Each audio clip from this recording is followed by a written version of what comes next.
what I would like to suggest to you is that sometimes when we think about the future, particularly in some of the discourse in law lately, it feels like we're standing in front of this big open ocean.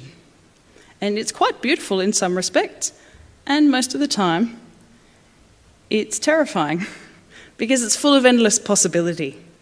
It's filled with potentially dangerous things. All we think about is the risk.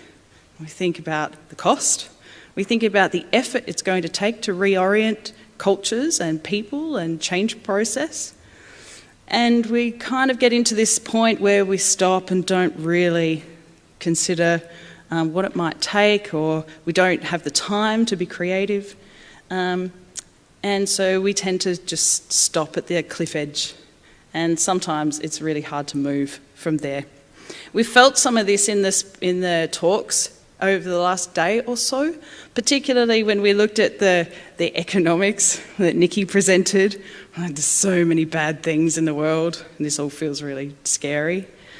But, and we felt some of that this morning in Michael's as well, with the fact that if we don't get the cultures right and we don't do the right things, we will fail. Like, all business is at risk of that. Law is not the only business that's like that, and Fortune 500 isn't like that. There's little businesses all over the place that are like that. So that's terrifying. Technology is changing at a rate of pace that we actually can't keep up with. We've all heard of Moore's Law, yes?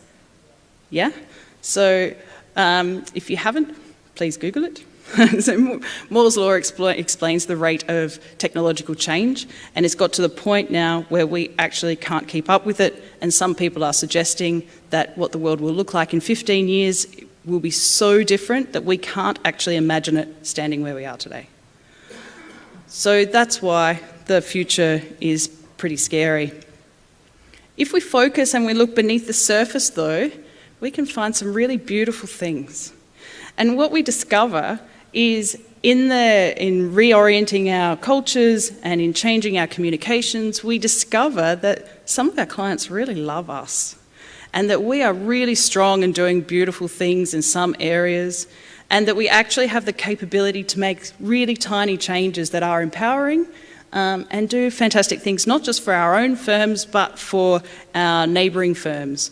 Perhaps we start to share things that we do together to leverage each other's strengths rather than always kind of keeping it in our own little box.